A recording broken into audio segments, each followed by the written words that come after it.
Mehndi blouse वाली बोनी बहू का ससुराल में पहला दिन। पंडित जी, आप तो बस किसी अमीर घर की लड़की से मेरे बेटे के रिश्ते की बात चलाइए।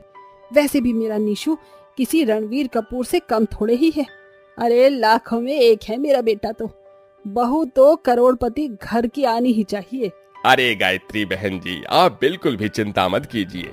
जैसा आपने कहा है, मैं आपके लिए वैसे ही बहू ढूंढूंगा। तभी अचानक गायत्री का बेटा निशु वहाँ आ जाता है। माँ, किसकी शादी की बात चल रही थी? तेरी शादी की बात चल रही है, और किसकी? माफ करना माँ, मैं किसी और से शादी नहीं कर सकता। मैं मोनी से प्यार करता हूँ। ये कहकर निशु अपनी माँ को मोनी की तस्वीर दिखाता है। अरे, इसकी हाइट तो बहुत ही छोटी है। हमारे देश में अमिताभ बच्चन और जया बच्चन की एक ही जोड़ी काफी है। वही रहने दे। मैं इस बोनी लड़की को अपने घर की बहू बिल्कुल भी नहीं बनाऊंगी। इस बात को लेकर दोनों के बीच में कलेश शुरू हो जाता है, जिसके बाद गायत्री अपने बेटे निशु की खुशी के लिए उसकी शादी उसकी पसंद की मोनी से करके उसे अपने घर की बहू बनाकर ले आती है। मगर दरवाजे पर खड़ी अपनी बोनी बहू को देखकर गायत्री गृह प्रवेश कराते वक्त उसकी बहुत ही ज्यादा बेइज्जती करती है। अरे ओ छोटा पैकेट, चल इस कलश को गिराकर अंदर आ जा। वैसे अपने पाँव भर के पैरों से ये कलश तो गिरा लेगी ना। अपनी बोनीपन की बेइज्जती सुनकर मोनी की आंखों में आंसू भर आते हैं। इसके बाद वो गृह प्रवेश करके अंदर आ जाती है। तभी कामिनी मोनी के हाथों पर लगी मेहंदी को देखकर कहती है, अरे गायत्री जी, तुम्हारी इस बोनी बहू ने मेहंदी तो बहुत ही बढ़िया लगवाई है। लगता है किसी महंगी मेहंदी वाली से मेहंदी लगवाई है। जी नहीं आंटी जी, मैंने ये मेहंदी खुद अपने हाथों से लगाई है। क्या बात है गायत्री बहन, तुम्हारी ये बहू तो बहुत ही टैलेंटेड है। बिना कहीं से सीखे कितनी बढ़िया मेहंदी डिजाइन लगाती है। अच्छा, वो जो आजकल ट्रेंड में चल रहा है मेहंदी ब्लाउज डिजाइन, क्या तुम्हें वो भी लगाना आता है? जी हाँ आंटी जी, मुझे हर तरह की मेहंदी डिजाइन लगाने आते हैं। तब तो बहुत ही अच्छी बात है। वो क्या है ना, परसों मेरी बेटी परी की शादी है, तो क्या कल तुम उसे मेहंदी लगा दोगी? जो पैसे मैं दूसरे पार्लर वाली को दूंगी वो मैं तुम्हें दे दूंगी। अरे हाँ हाँ कामिनी जी, क्यों नहीं, आप बस परी को ले आना, ये मेहंदी जरूर लगाएगी। असल में गायत्री बहुत लालची स्वभाव की थी और वो ये जानती थी कि कामिनी बहुत ही पैसे वाले घर से है, इसीलिए उसे अपनी बोनी बहू के मेहंदी लगाने के हुनर से पैसे कमाने का ख्याल आया। कामिनी के साथ साथ गायत्री के घर आई बोनी बहू को देखने आई सभी औरतों ने मेहंदी लगवाने के लिए पहले ही गायत्री को एडवांस में पैसे दे दिए।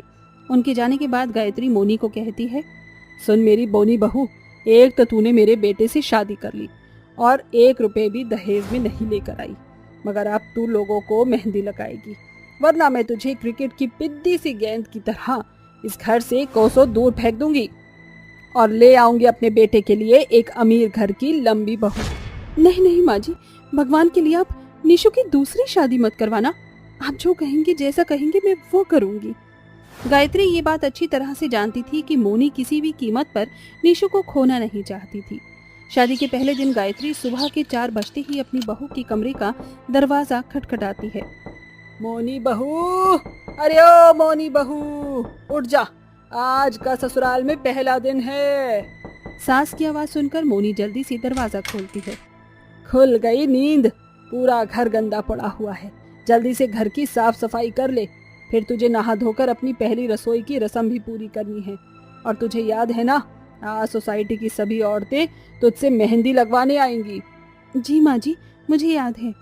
बेचारी मोनी बहू सुबह के 4 बजे से ही ससुराल के कामों में लग जाती है और फिर नहा धोकर किचन में आती है।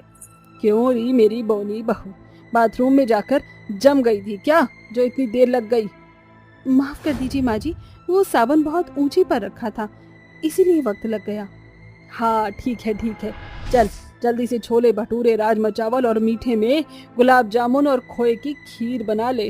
बेचारी बोनी बहू गर्मी में पसीने में भीग कर पहले रसोई का खाना बनाकर सिलबट्टी पर मेहंदी पीसती है, जिसकी उसके हाथों में छाले पड़ जाते हैं। तभी सब औरतें आ जाती हैं और मोनी सबको मेहंदी लगाना शुरू करती है। सुनो, मुझे ना सबसे बढ़िया और अच्छा मेहंदी ब्लाउज डिजाइन लगाना, एकदम ट्रेंडी। फिर मोनी परी को मेहंदी ब्लाउज डिजाइन लगाना शुरू करती है और कुछ ही देर में परी को बहुत ही खूबसूरत मेहंदी ब्लाउज डिजाइन लगा देती है, जो परी को बहुत पसंद आता है। अरे वाह मोनी, क्या बढ़िया मेहंदी ब्लाउज डिजाइन लगाया है। तुमने ये डिजाइन सबसे अलग और सुंदर है। Thank you so much. ये लो मोनी बहू, मेरी बेटी को इतनी खूबसूरत मेहंदी ब्लाउज डिजाइन लगाई है, ये पैसे तुम्हारे लिए। अरे नहीं नहीं कामिनी आंटी, इसकी क्या जरूरत है। ले ले मोनी बहू, हम यहाँ फ्री फंड में मेहंदी लगाने थोड़ी बैठे हैं। कामिनी की बेटी की बात सभी औरतें एक एक करके मोनी से मेहंदी ब्लाउज डिजाइन बनवाते हैं और मोनी को पैसे देते हैं। इस तरह से ससुराल के पहले दिन बेचारी बोनी बहू सुबह से रात ढलने तक औरतों को मेहंदी लगाती है। सभी के जाने के बाद गायत्री मोनी से पैसे छीन लेती है। ला दे ये पैसे, मुझे पैसे मानना पड़ेगा तुझे। वैसे तो ठीक से तू 3 फुट की भी नहीं, मगर अपनी मेहंदी के ब्लाउज डिजाइन से तूने धमाल मचा दिया। अब सुन मेरी बात, कल से शादियों का सीजन शुरू हो रहा है। बस तू इसी तरह बढ़िया बढ़िया मेहंदी ब्लाउज डिजाइन बनाकर नोट छापती रहे और मुझे देती रहे। अब जाकर खाना बना, निशु के आने का वक्त हो गया है। दिन भर औरतों को मेहंदी लगाकर थकी हारी बेचारी बोनी बहू ससुराल की जिम्मेदारियों में उलझ जाती है, जिस कारण उसे जरा भी आराम करने का समय नहीं मिलता। इस तरह से ससुराल के पहले दिन गायत्री उसके साथ बहुत बुरा सलूक करती है। ऐसे ही वक्त बीतता है। मोनी के लगाए मेहंदी ब्लाउज डिजाइन से अब सारा दिन उसके घर में औरतों की भीड़ भरी रहती थी। मोनी सारा दिन अपनी लालची सास के लिए मेहंदी लगाकर उसे पैसे कमा कर देती।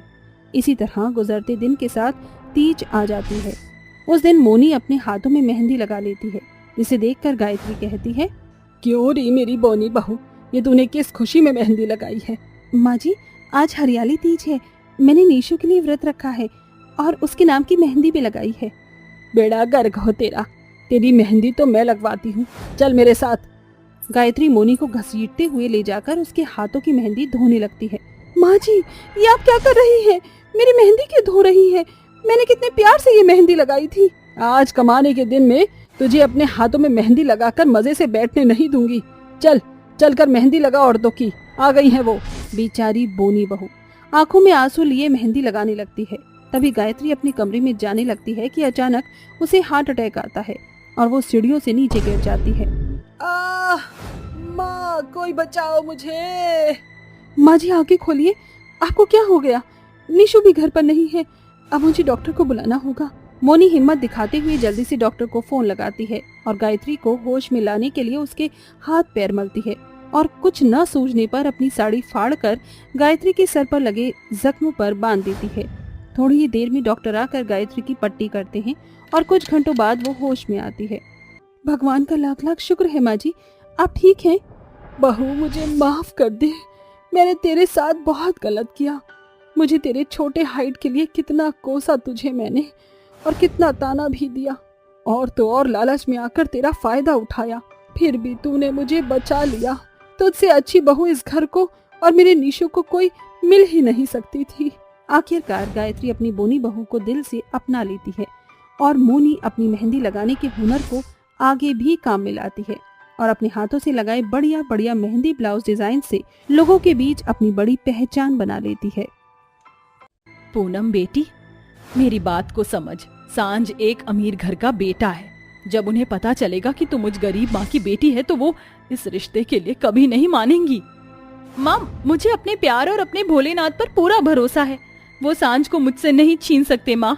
और वैसे भी मेरा और सांझ का प्यार अमीरी गरीबी का मोहताज नहीं। एक तरफ पूनम अपनी माँ सीबो को तो वहीं सांझ अपनी माँ गायत्री को मना रहा था। माँ, मैं पूनम से बहुत प्यार करता हूँ, मैं उसके बिना नहीं जी सकता। प्लीज आप मेरे और पूनम के रिश्ते के लिए मान जाइए ना। ठीक है, सिर्फ तेरी खुशियों के लिए मान रही हूँ। अगले दिन गायत्री अपने पूरे परिवार के साथ पूनम के घर आती है और बातों ही बातों में उनकी गरीबी के लिए उनकी बहुत बेइज्जती करती है। पता नहीं आपकी बेटी ने मेरे बेटे पर ऐसा कौन सा जादू कर दिया है, ये तो बस सांझ की खुशी के लिए हम यहाँ आए हैं। जिंदगी में पहली बार ऐसी गई गुजरी गरीब गलियों के धक्के खाए हैं, वरना मेरे सांझ से शादी करने के लिए लखपति से लेकर करोड़पति घर के खानदान से रिश्ते आ रहे हैं, मगर बेटे की खुशी बीच में आ गई। मुझे रिश्ता मंजूर है, अब बस आप यही कुछ 10 लाख रुपए दहेज दे देना। 10 लाख? मगर बहन जी, मैं गरीब माँ इतनी बड़ी रकम कहाँ से लाऊंगी? पूनम के पिता इस दुनिया से सालों पहले जा चुके हैं। मैंने बहुत मुसीबतों से अपनी बच्ची को पाला है। माँ जी आप चिंता मत कीजिए, मुझे कोई दहेज नहीं चाहिए। आप बस पूनम को एक जोड़े में मेरे घर विदा कर दीजिए। कुछ ही दिन में पूनम और सांझ की शादी हो जाती है। हर लड़की की तरह पूनम भी हजारों सपने लेकर अपने ससुराल आती है, जहां उसे उसकी अमीर सास और घमंडी जेठानी उसके गरीब होने के चलते बहुत ताने देते हैं। क्यों री मेरी गरीब बहू, आज तो तू बड़ी खुश होगी, मेरे बेटे को प्यार के जाल में फांसकर इतने अमीर खानदान की बहू जो बन गई। तुम जैसे गरीब होते ही पैसे के लालची हो। भगवान के लिए मुझे लालची मत कहिए माँ जी, मैं अपने सिंदूर की कसम खाकर कहती हूँ, मैं सांझ से बहुत प्यार करती हूँ और इसलिए हमने शादी की है। अरे ओ करम जली, खबरदार जो मेरे बेटे की झूठी कसम खाई तो। गायत्री के इस बर्ताव के बाद अपने ससुराल को लेकर उस गरीब बहू की आंखों में बंधे सभी खुशियों भरे सपने उसी पल टूटकर बिखर गए। वहीं अब घर का सारा काम बेचारी गरीब बहू को करना पड़ा, मगर इतने में भी तारा और गायत्री का मन नहीं भरता था, जिस कारण वो अक्सर पूनम को भूखे भी रखती। इसी तरह साल गुजरते गए और पूनम की शादी को 5 साल बीत गए। अरे ओ गरीब की बेटी, कहाँ है तू? यहाँ।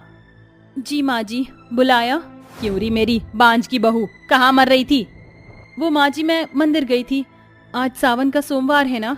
बंद कर ये ढोंग, मनहूस कहीं की। पिछले 5 सालों से पत्थर ही पूज रही है, मगर अब तक तेरी कोख से एक बच्चा भी नहीं हुआ।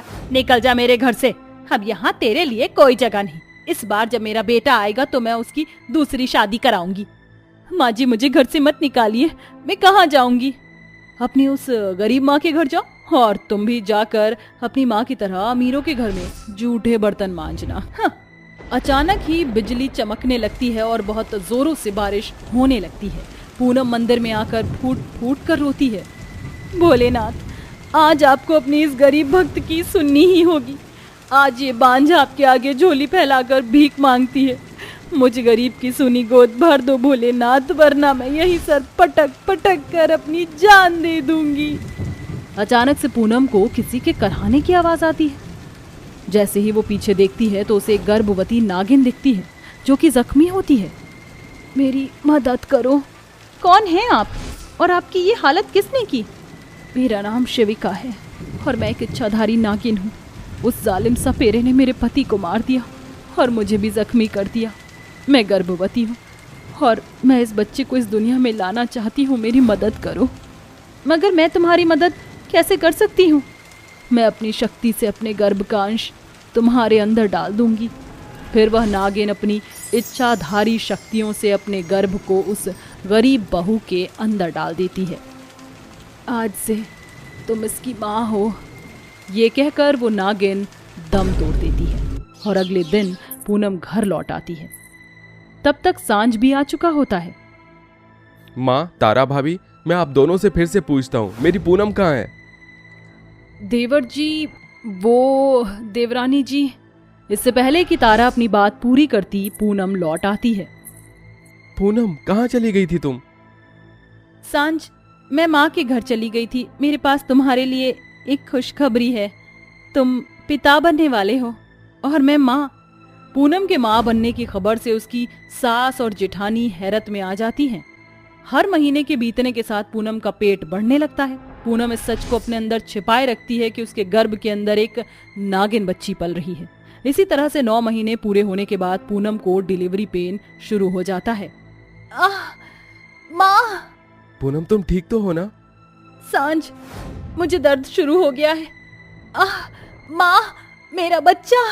पूरा परिवार पूनम को अस्पताल लेकर आते हैं, जहाँ पूनम एक बेटी को जन्म देती है। मुबारक हो, आपको बेटी हुई है। ये लीजिए, मैं इंजेक्शन लेकर आती हूँ। डॉक्टर के बाहर जाते ही पूनम की बच्ची एक नागिन बन जाती है। ये क्या, ये बच्ची तो नागिन बन गई। डरो मत माँ, मगर मुझे हर दिन के एक पहर में अपने इच्छाधारी रूप में आना ही होगा। उस बच्ची को नागिन के रूप में बदला हुआ डॉक्टर देख लेती है, जिससे कि वह नागिन से बच्ची बन जाती है। ऐसा कैसे हो सकता है? ये बच्ची एक नागिन है। देखिए डॉक्टर साहिबा, ये गरीब माँ आपके आगे हाथ जोड़कर भीख मांगती है। आप ये बात किसी से मत कहना। भले ये बच्ची नागिन है, मगर इसकी रगों में मेरा खून है। आप तो डॉक्टर हैं, जिंदगी देना और बचाना तो आपका फर्ज है।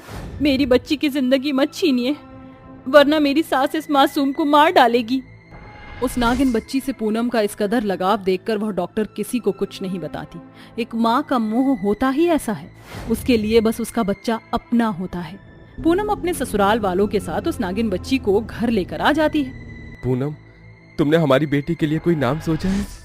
ये बच्ची मुझ गरीब माँ की कोख का अंश और मेरे खून का हिस्सा है, इसलिए आज से इसका नाम अंशिका होगा। इसी तरह से साल बीतता है। पूनम अपनी नागिन बच्ची को अपने सीने से लगाकर दूध पिलाती। धीरे धीरे अंशिका बड़ी होने लगी।